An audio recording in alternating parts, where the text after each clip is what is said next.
Raise your horns high and let your spirit flow. It's the classic metal wrap-up show. Feel the rush, let the loudness grow.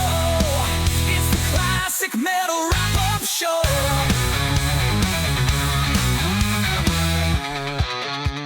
People behind them are trying to see what the fuck's going on. Right. And yeah, I don't actually have a problem with some of those policies because, you know, Well, some of these guys can be pretty fucking obnoxious with the yeah, fucking like thing. they're recording your everything. fucking face. Yeah, I it's like, think dude, I've don't mentioned need- to you and Andrew before. There's this guy in, I think he lives in Vancouver, but he goes to a lot of the metal shows, and he has a YouTube channel. He records the entire fucking show, Yeah. and I've been around him, and then I've had to move, you know, because it's like Jesus. He's a tall guy. He's like over 6 feet, I think. He's a big dude.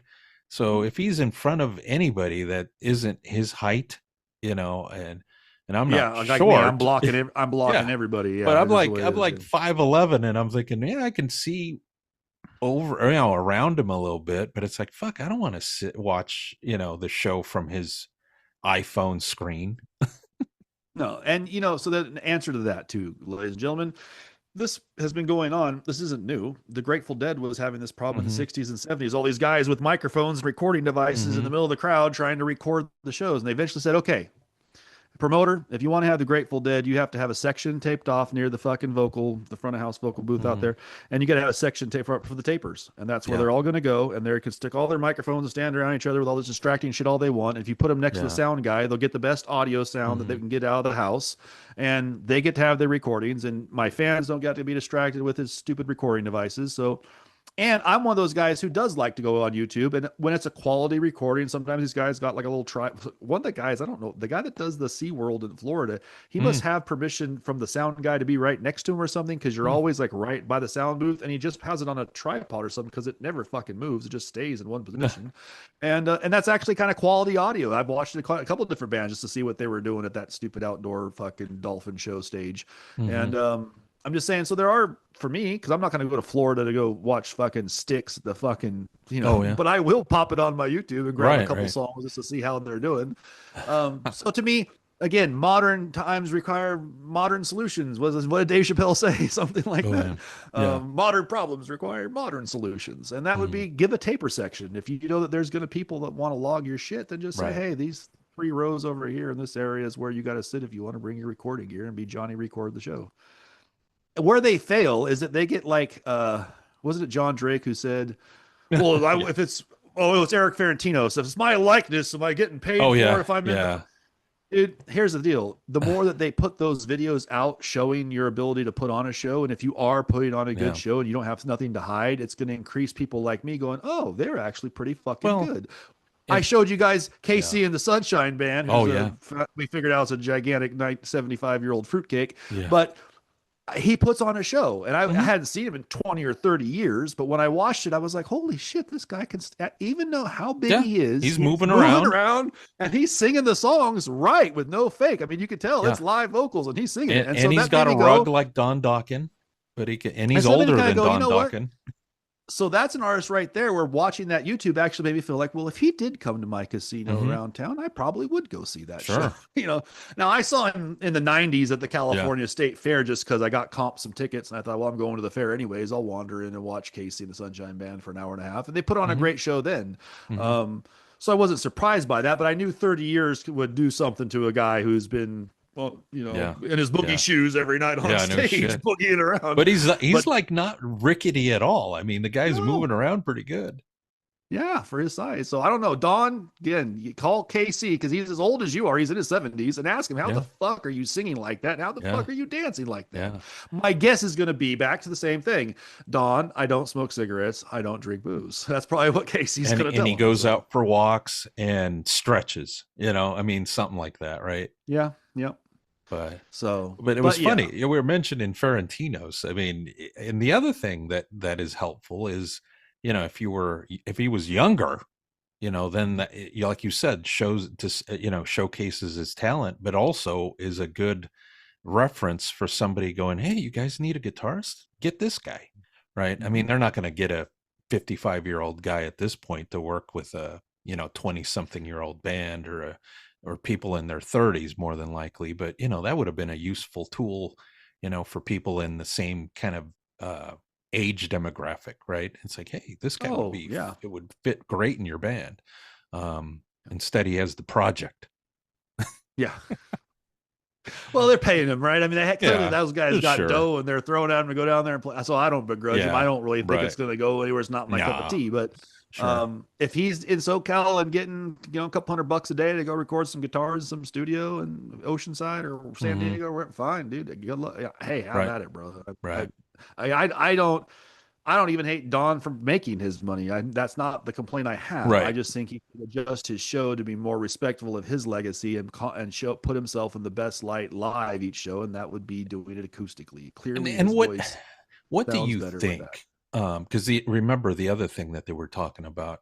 Was it them or did we read it somewhere about? Well, I think it was both. Where I think Neely talked about it, about the possibility of Don and George putting out an EP of Dokken.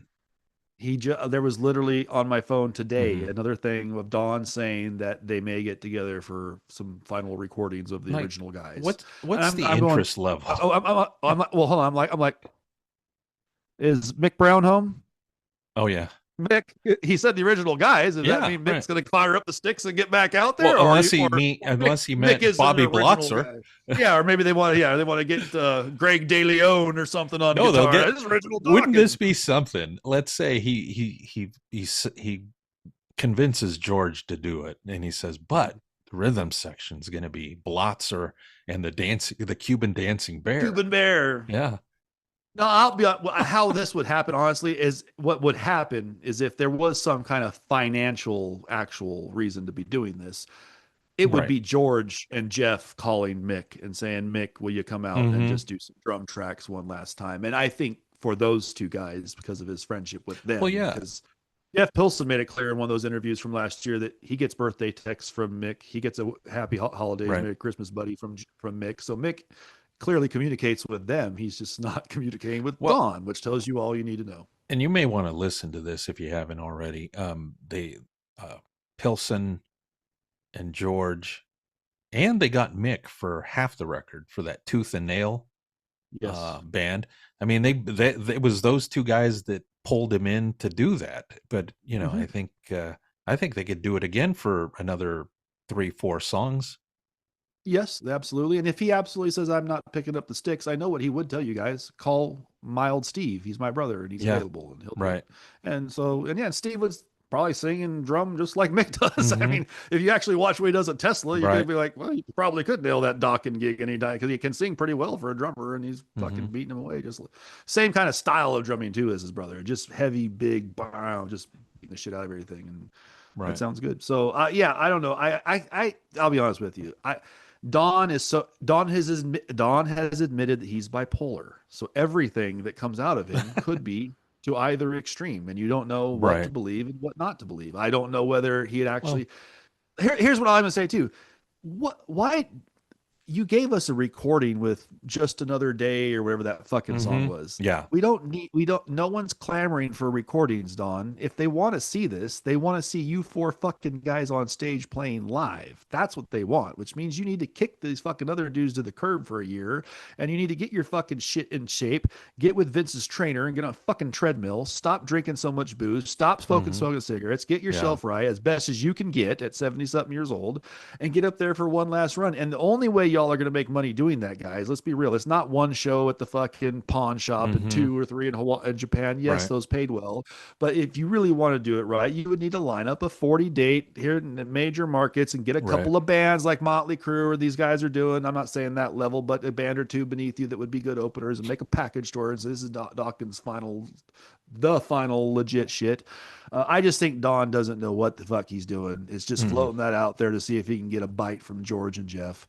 And I'll be real with you. I don't think that's ever really going to happen. And I'll tell you why. And it has nothing to do with anything other than Foreigner is back out on the road with the Mexican kids singing and they're not looking back. So unless you're going to pay Mr. Pilson $5K a night or whatever he's making to play in Foreigner, he's not taking your call to have fun in the studio. Well, you know? and why would he risk losing that gig? Because, you know, you've seen Foreigner just slip somebody else in there, and then that could be the new guy. And they might go, hey, you know, we can get this guy for half of Pilsen.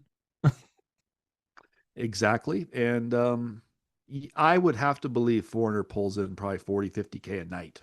Oh, I'm and sure. So that means each one of those band members is getting $3,000-$4,000, maybe $5,000 in their pocket to perform, dude. So there's no way they're walking away from that. I mean, like, yeah, I'm gonna go find. You know, you're not gonna find other gigs that's gonna pay you like that. I'm gonna go play the state fair in Iowa with Don. And I would imagine it could be even probably a little bit higher than what I'm estimating at certain venues in certain places if they know that they got the fucking pull and the power to do so. If you can trot out a Lou Graham, I think that's an extra 5 or 10K right there. The promoter will probably willing to throw down to have the original front guy up there singing 4 songs at the end of the show or whatever. So, you're not. Now they got the young kid too, so they don't really have to worry about age at the front man position for 5 or 10 years. I could see Jeff Pilson and them saying, "Hey, why do we stop? If Mick's okay with it and Lou's okay with it, and they're down, fuck it, we're gonna go make money." And I don't blame them. Because I'm just telling you, like, there's no way that they're not getting that, you know. You know, I remember the B-52s made 500,000 a show. No, they didn't. Your numbers straight. Right. No shit. So no, not even Foreigners making that kind of money. No. I would bet Foreigners probably somewhere between 50 and 60, 75 or something. I don't know. I know ZZ Top gets 75 to 100K. So something I think ZZ Top's a little bit notch above Foreigner. So, you know, I'm just saying though, there's money there. That's why those guys are in that band and they ain't looking to leave because there ain't a lot of bands that are going to be shelling you out. And that's a nightly payment. So, or whatever per show. And so you add that up over a course of a 30 or 40 day tour. Yeah. I don't got to do anything else for the rest of the year. Go home and fumble around in my studio and drink my coffee and pretend I'm working on something with George. So, all right. Well, yeah. Is there any other musical topics you can think of? Well, I was going to refresh my drink. So give me a moment. Yes. Let me pause this. Yeah, let's do it.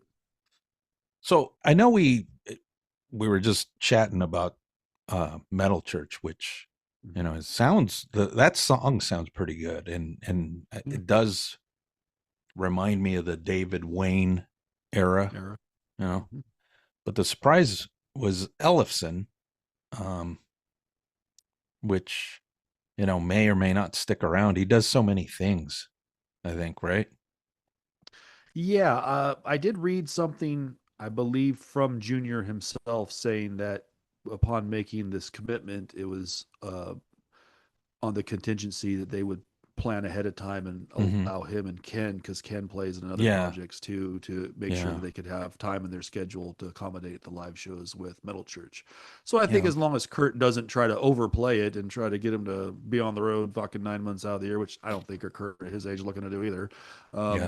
With some forecasting of notice and some, I'm going to guess a Metal Church is going to get a call from a Wacken or a fucking Hellfest or one of these kind.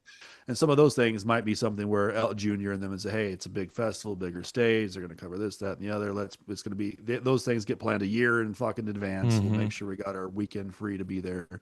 So I can see Junior doing it. I mean, honestly though, what other band has that he's in right now has that kind of reputation? None. I mean, but he's been doing well. Kings of Thrash, you know, that's awful. That's what. Oh, sorry, I couldn't remember what the name. But was. No, that's not very. But that isn't very good, though. Is the thing? I mean, musically they sound great. It's the singer that ruins the project.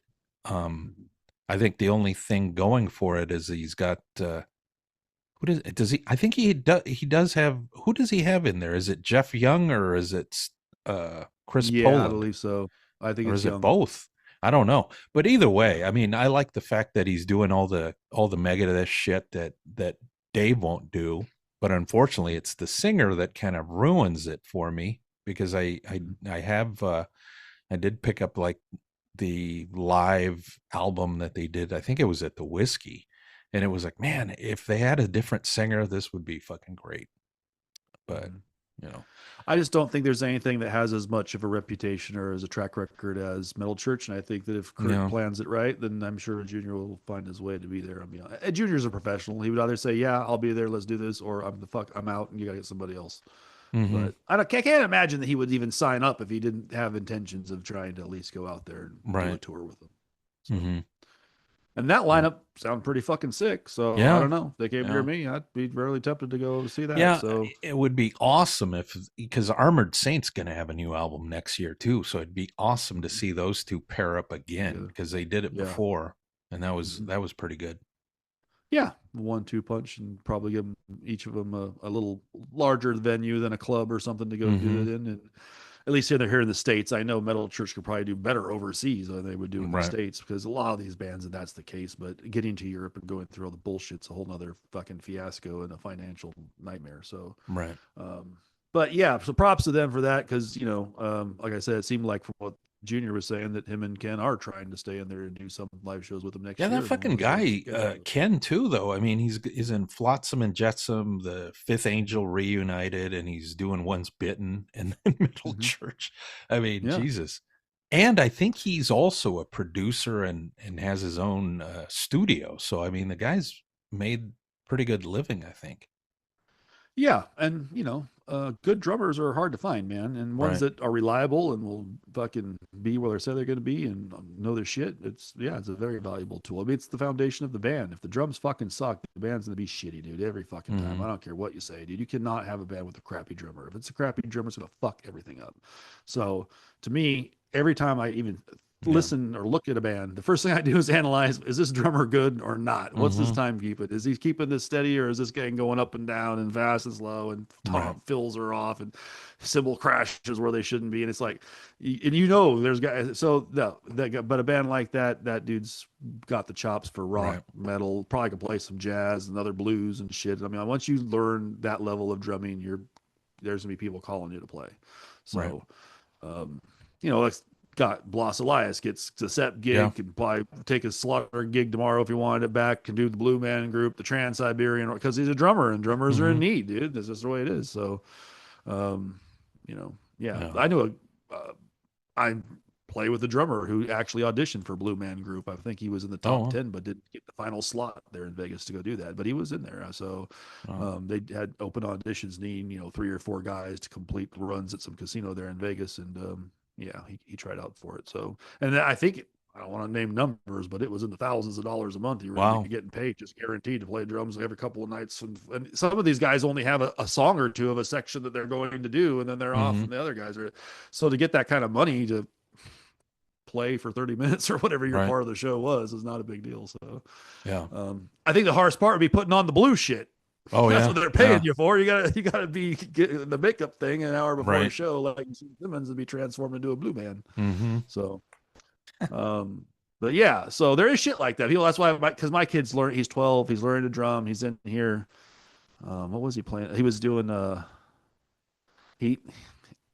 he's into Metallica because he likes Lars, and he's watching the double bass on the One video, and he's going, that's cool. I want to figure out how to do that. That's a lot of drummers kind of honestly about your age watch Lars do that and said, I want to look like Lars doing that, so nowadays, as I'm older, I realize Lars isn't quite the drummer I thought he was when I was teens. But you could always say this again about Lars. He always looked cool doing it. That's what draws people. He was like Sid Vicious of drummers. And he always looked cool doing it. Always looked, I don't know, he just had a thing about him that made you kind of pay attention to the drums just as much as you did James or Kirk or whatever. So, and I told him, hey, if you're going to go that far, why don't you go get into his brain too? Cause that guy's got $300 million, bro. So he's doing something right. Huh? He's been holding that Metallica train at the top tier of rock for 30 fucking years. So he's doing something right. And I don't, as we all know, in that band, the person paying attention to every single thing that's has anything to do with Metallica is Lars Ulrich. So, so he was in there begging on some Injustice for All and some Black Album stuff, and he won't watch this podcast, so I can tell him I got him Ride the Lightning on vinyl for Christmas. He doesn't have, so he can go over some of that stuff too. So.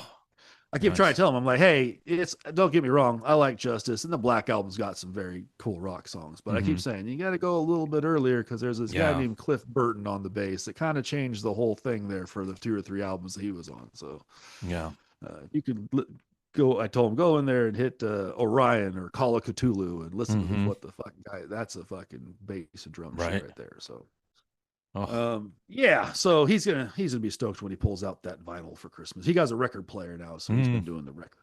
I can go look at the whole album like we did. It's so weird that a 12-year-old kid wants to do that, but he wants to hold and see the back of the album and the picture and see what all the stuff. So doesn't want a CD. He doesn't want to he can go watch it on YouTube, and he does that to learn the drum parts, but he likes to put his record player on in his room while he's playing video games or practicing his drums. So yeah.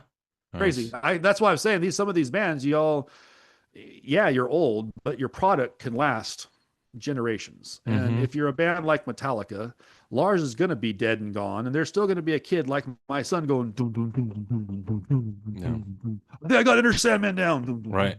Yeah. I'm just saying, getting that fucking those toms going or whatever. I mean, it's just the way it is, dude. So, I was making this comment to someone recently about another musician that died, one of the guys in the Allman Brothers. My point was, he was an Allman Brother. He could be dead forever. Their music is going to play somewhere forever. Right.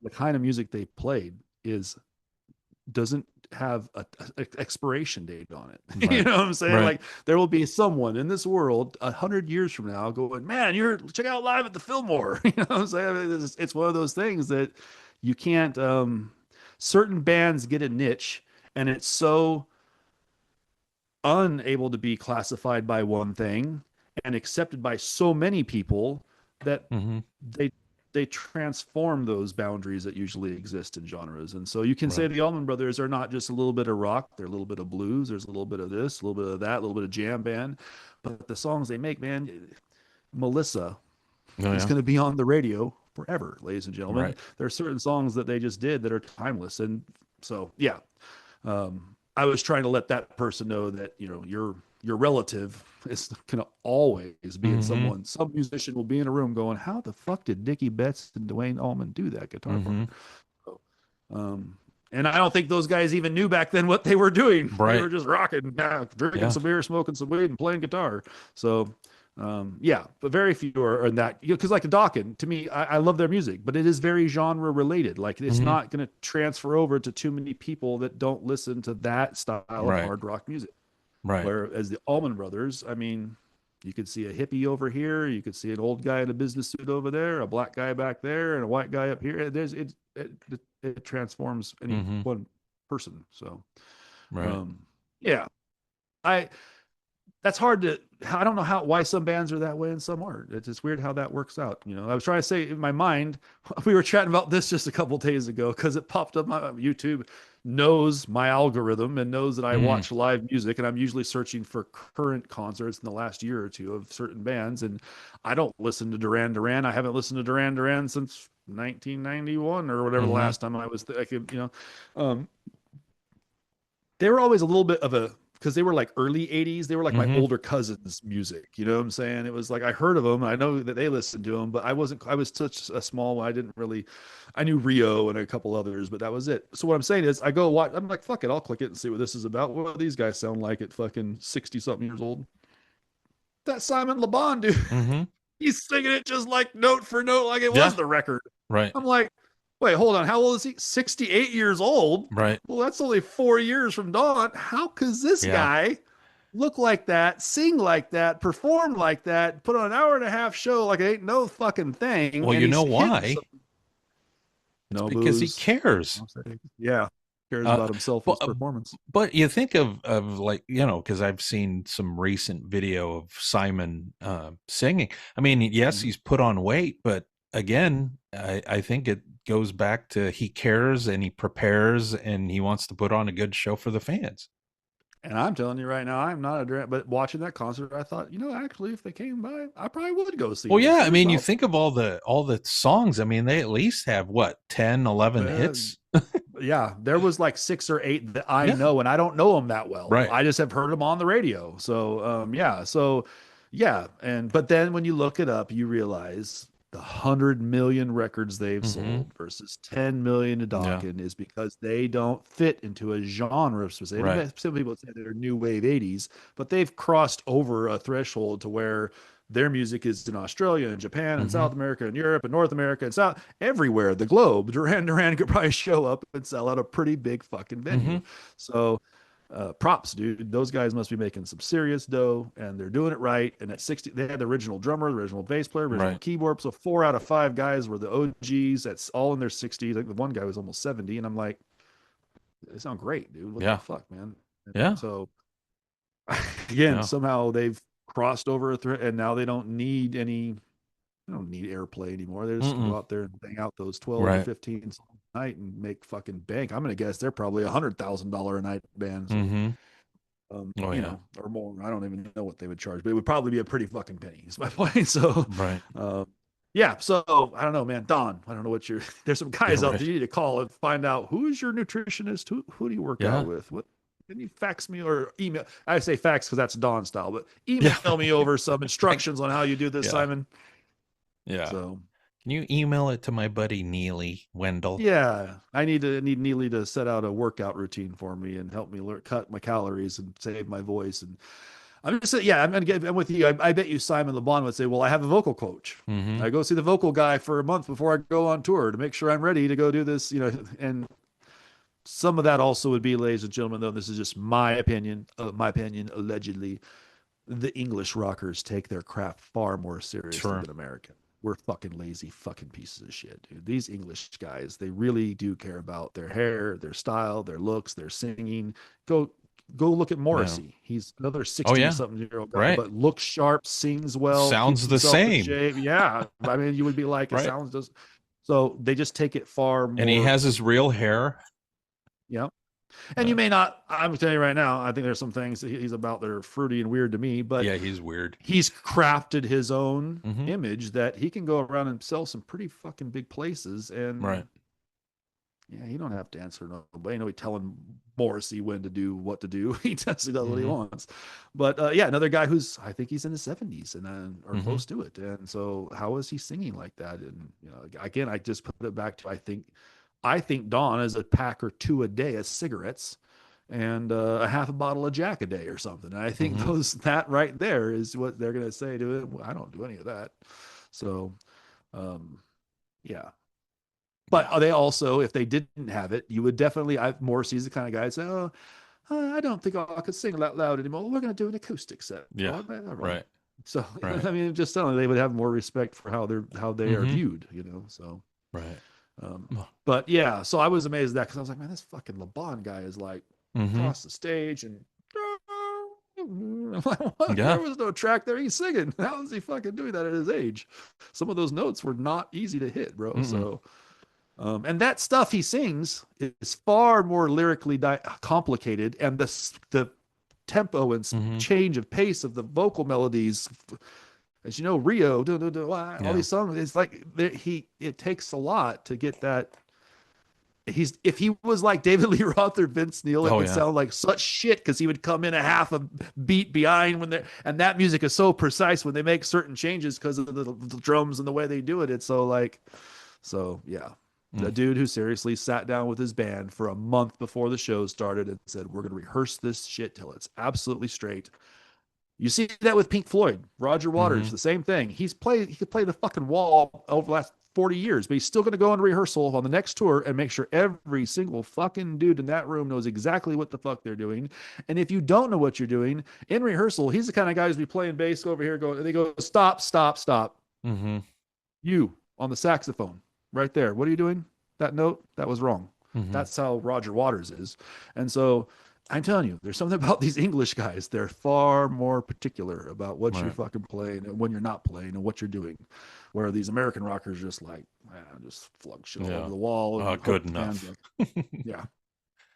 But Roger would tell you, David Gilmour would tell you, even Simon and Mr. Morrissey would tell you that's why they make the kind of money they make and they have the kind of venues sold out the way they do. And they're very anal about their product and how they're putting it out there. So, yeah. and you know, that's Like, when was the last time you had something, even if you didn't like the material, that you thought the packaging or the product from Pink Floyd was subpar? Mm-hmm.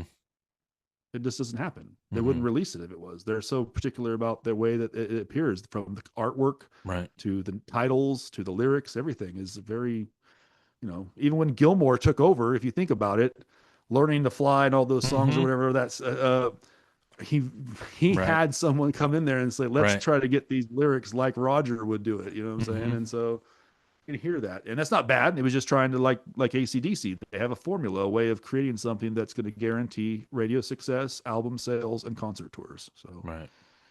that's another band. AC/DC was last Oh time. yeah. I mean, right now, I don't think that their tour is that great. They're Mm. definitely showing their age right now. Yeah. But album wise, almost every album has 2 or 3 songs you'd go, Yeah. well, I don't like the rest of this, but that's a fucking AC/DC banger right there, So, yeah. I don't know. More bands should probably take some notes from those English and Australian cats, so they're more particular about the way they do their business. So. Yeah. Instead, we got Axl Rose over here going, fuck you, fucking drums are in my fucking ears. I mean, you would never see Brian Johnson do that. He would, no matter how, he would walk off stage and chew the fucking sound guy's ass right there on the side of the stage where you didn't see it happening, saying, this motherfucking drum is in my ear, turn the fucking shit down. But he wouldn't stand on stage and start throwing shit at the drums and fucking being a douchebag. So, another situation where I wish I was the roadie so I could Axl, what the fuck are you doing, dude? That has nothing to do with the drummer, you, or that's the guy right over there on the side of the stage who's controlling your in-ear mix, and you need to get it fucking fixed. It should have been dialed. My guess is Axl didn't show up to fucking sound check like the rest of these fucking singers, Stephen Pearcy, Don Dokken, and then you get up there and wonder why you can't hear what you want to hear right, because you didn't bother to get off your fucking ass out of the hotel room 6 hours ago and do sound check, dickhead. And this is why I can't work with the people like that. Because as a bass player, if I was in their band, that's what I'd say to them. We were here sound checking. Where the fuck were you? Well, that's why you sound like shit. So why don't you not sound like shit and show up on time next time? Maybe all evil's fired. He's making too much. He's going to make Don Dokken show up to sound check. Right. So, I mean, if you watch, I don't know how many times on those Green Bomb videos, he shows the bands doing sound check before, and the singers are never in the fucking house, dude. And every single one of those singers that's not in the house, go watch their performance that night. There's monitor issues, vocal issues. That's a good point, because I think even with that show that I saw at the Ridgefield Casino, I think there was footage of our buddy Mark Kendall and Michael Lardy and the rest of the band doing sound check with Carlisle. And they, I mean, again, that I'm pretty impressed with that guy. I just think he what he needs work on is his stage presence, because he just tends to just stand in one place. And but yeah, I mean, I think you're right. In all the Green Bomb videos, it's always the band and never anything with Pearcy. And in one of those, there's a sound check where there is the band. It's the opening band. It's Vixen, and all the girls are on stage, and she's singing, and they're going through it. And I guarantee you that she got back on stage that night and had no problems with her vocals or mix, because she took the time to be on stage for her sound check. Right. When Pearcy routinely says, "I'm not showing up for sound check," and then goes up there, and goes, yeah, and you're all, what the that's because motherfucker I can't hear himself, and he's the monitors aren't right, and he won't even. I guarantee 100% guarantee you Stephen Pearcy doesn't use in-ear monitors at all. He just uses the wedges on stage. But even those, if you don't go out there and test that shit with your voice on the microphone you're using in front of them, you're gonna get feedback, a bad mix, instruments in the fucking monitors you don't want.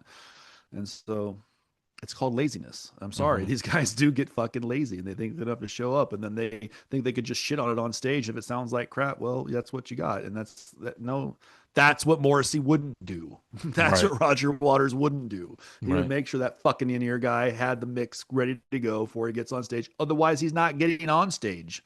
I have no doubt in my mind and my heart that if Roger Waters had bad in-ear saying before he gets on the fucking stage, that show's not starting until you fucking fix it. I don't give a fuck. He's Roger Waters. He ain't coming out of the dressing room until your shit's right, dude. Right. So, and I would bet if you fucked him up one time at the right arena, the right amount of people, that might be your last fucking gig with Roger Waters. He'd probably have you fucking can and replace the next fucking day. So I'm just saying, there's like, you got Don over here who's too, like, I literally won the video, or Neely said it. He said that Don was too tired and stayed up in the hotel room, so we did sound check without him. And I'm like, was that the night that he was standing or sitting on the stool singing or pissing behind him, the amps, you know, in his leather pants? Was that the night he kept saying "Hello, Kentucky" when they was somewhere else in Tennessee or whatever? You know, fuck, dude. Yeah, so he's pathetic. Well, and part of it is like, in that case, if you're that tired and you're that old, you don't belong on the road, bro. Yeah. Really? You couldn't spare the hour or two to get through sound check. You were that tired. If you're that tired, you shouldn't be out here, bro. That means you're too old. Time to go home. I'm with Andrew on that. It's like baseball players. You don't see baseball players at 75. Let me get up there. Right. The home run, boys. Just don't, dude. They walk the fuck off. Yeah, it's true. Yeah, it's funny. I forget. I think that the sports analogy came up with I think was good, because you don't want to see Joe Montana slinging it out, getting sacked every play. Eventually he's it's bad for Joe. It's bad for the fans. It's bad for the image. It's bad for the legacy if you look like that. And so, you know, there's guys who get to a spot and they just, you know, Larry Bird, the basketball player, the last season or two, when he was laying down on the floor between everything because his back hurt, he said, "I can't do it. It looks stupid. I can't be. I'm too old to be out here. My back's gone. I can't play." So, man, you just got it, man. At some point in time, it's not you. Dawn or anyone else, you should not take it personal. Right. All of us are going to get old. All of us are going to get fucked up. All of us are going to be walking around like we don't know where the fuck we are or what we're doing. It's going to happen to every single one unless you get lucky and have the heart attack at 55 and you don't got to face it. But anyone who's going to get 65 plus, there's probably a good chance at some point in time you're going to be like, where the fuck am I? What was I doing? Who are you? Because you're just old, dude. And you know, as you know, I mean, if you've had grandparents and you ever watch them get old, you see how the process works as time goes on. It's undefeated. So, Don, there's no knocking that. What we're saying is you actually have a very quality legacy of albums and music, a body of work that all of us respect, and you could. That acoustic thing was from 2018, I think, that I sent you guys. That he sounded fine. I mean, I'm sorry, I sound way better. I would totally go see that any day of the week over him with the whole band electric. So just get a decent guitar player, so that way the songs sound on the acoustic guitar more like what we know, because he couldn't do the leads and the things that George or John would be able to get. Levin would knock it out of the park on an acoustic guitar. And you sing, dude, it would sound way better. You'd be on all the cruises doing that. You'd be doing opening for other bands that you didn't get to open for just because you're doing it that style. So, but far be it for me to speak some fucking common sense. If I bring this to Neely, I'm the Antichrist for mentioning Don's name. And even though in the end, what I'm trying to suggest might actually help Don Doc and get a few more years out of his career, and make him look a little more respectable. And Don, buddy, at some point in time, you got to kick the fucking long duster leather jacket with the fucking goofy hat look, dude. You look like I can't tell if you're thinking you're going into Tombstone, Arizona for a shootout, or if you're going to end up as the new guy in Jeepers Creepers. But either way, it's not a good look, dude. There's other things you could put on. Even though I understand you got the hair thing. Hey, get the old bandana Bret Michaels style with the hair if you got to cover up some of that forehead. And maybe you wear the jacket on the stage, but rip that fucking thing off after the first song and throw it down and just wear a black t-shirt and some fucking jeans or some black leather pants, brother. It's just, it kind of makes you look more bulky and more... I don't know. It's just not a good look, man. Yeah. Like whoever's styling him, is he to say, let's not. It's probably it's Neely. I'm wondering, but even Neely, I think, would say, "Hey, can we change this? Might be a little more stylish, Don." And I understand where he's trying. He thinks in his mind that's an older, graceful look or something or whatever. But you're already kind of a thickly proportioned guy at this age, Don. The big leather jacket makes you look even more big in proportion. It looks weird, dude. So no. How old is Wolf Hoffman? Wolf Hoffman? He's got to be in his mid 60s, I would think. Right? And look how fucking fit he is, and how he looks like what he wears on stage looks appropriate for his body. And that's why I was bringing him up, because that's the thing I caught. Right? I'm thinking, man, that guy's got to be 65 or 8 plus, and he looks fucking fantabulous. He does not have all these problems. And he does a lot of obviously hard work with his hands and wrists and elbows playing that fucking guitar Right. like that. So Oh, look, how old is he? Tornillo, Mark Tornillo, how old? He's got to be in his 60s. He's 65. See, I was right. Good point. See, they're not that. I mean, they're a few yards behind, but at my point, Yeah. they're holding up way better than Don is. Right. So Right. Udo's small and short and fat. He sounds great. Udo's got to be in his 70s, I think. Yeah, and he sounds great. He sounds fantastic. How But old again, is- I would bet, even though he likes to eat, clearly likes to have, doesn't miss many meals. You could definitely tell though the guy puts an effort on his vocals. He practices. He's doing something vocally to sing and to make sure his vocals are right for these shows, because he sounds for his age pretty fucking killer, dude. Udo's 73. Older than Don and sounds like Right. 3 times the fucking front man, dude. Right. So I'm sorry. Let's see Don. how old Mark is. I forget. Yeah. He's got to be older than 65, though. He's got to be closer to probably 70. 68, I Yeah. guess, somewhere in there. But But another guy who's in shape, looks the part, gets on stage. He's got a hair issue, puts the ball cap on his head, but still looks fucking cool. Doesn't overdo it. Usually he's got a leather vest and a t-shirt and some leather pants, like a biker look, but belts the fucking shit out. Sounds good every night. Very consistent. I'm big on consistency. I hate people that like one show is great. Next wow, show he's 71.